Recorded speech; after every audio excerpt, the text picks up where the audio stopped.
Assalamualaikum warahmatullahi wabarakatuh. Perkenalkan, nama saya Ahya Sularasa dengan NIM 3212212021. Di sini saya akan menjelaskan mengenai tugas teknik pengolahan limbah tentang sistem pengolahan limbah. Sistem pengolahan limbah sendiri adalah infrastruktur yang dibangun khusus untuk menangani, menyalurkan dan mengolah limbah atau limpahan air hujan agar dapat dikembalikan dan diterima oleh lingkungan sehingga tidak membahayakan. Nah, salah satu pencemaran limbah yaitu limbah cair yang berasal dari industri. Nah, limbah ini sangat berbahaya, apalagi jika tidak diolah langsung dialirkan kepada lingkungan karena mengandung senyawa berbahaya seperti nitrat, fosfor ataupun asam. Sehingga di sini saya akan menjelaskan mengenai sistem pengolahan limbah cair industri. Sistem ini terdiri dari 7. Yang pertama ada sistem lumpur aktif, sistem tracking filter, sistem RBC, sistem SBR, kolam oksigasi, sistem UASP, dan terakhir sistem septic tank. Nah, langsung saja untuk pembahasan pertama yaitu sistem lumpur aktif. Nah, prinsip dasar sistem ini terbagi atas 2 proses utama, yaitu ada bioreaktor dan ada tangki sedimentasi seperti gambar yang ada di samping.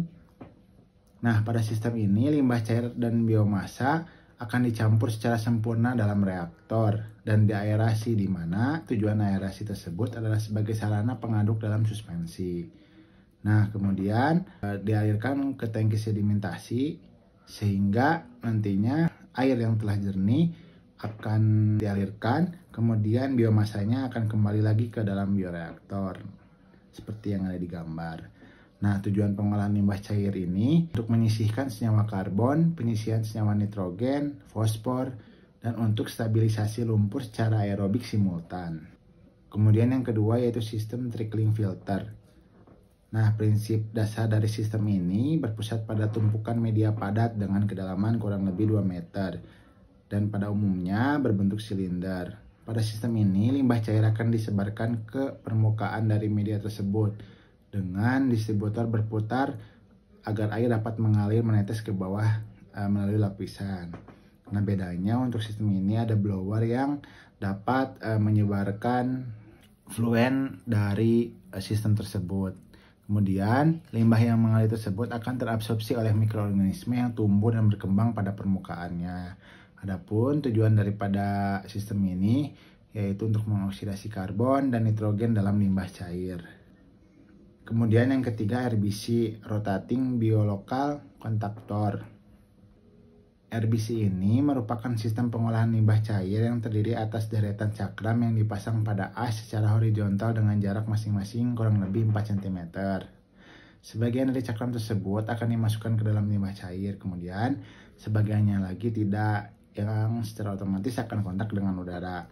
Nah, ketika as diputar, maka permukaan cakram akan bergantian kontak dengan limbah cair, kemudian kontak dengan udara, sehingga perputaran tersebut akan mengakibatkan tumbuhnya mikroorganisme yang akan digunakan untuk mengabsorpsi bahan organik yang ada pada limbah cair tersebut. Kemudian sistem berikutnya adalah SBR atau Sequencing Batch Reactor.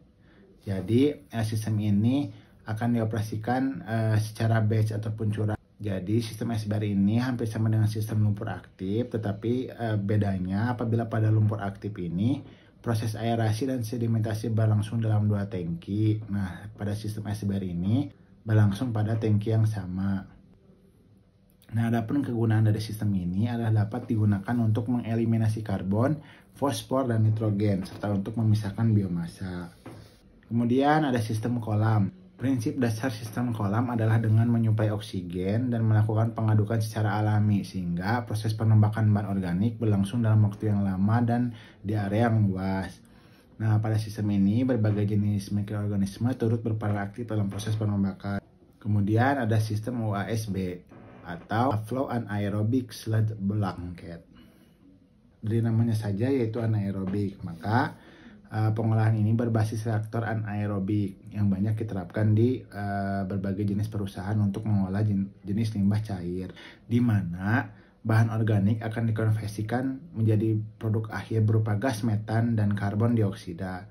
Proses jalannya reaktor ini adalah dengan mengalirkan influent dari bawah menuju ke atas, yang mana hal ini disebabkan akibat adanya perkembangan dari mikroorganisme yang ada di bawah reaktor.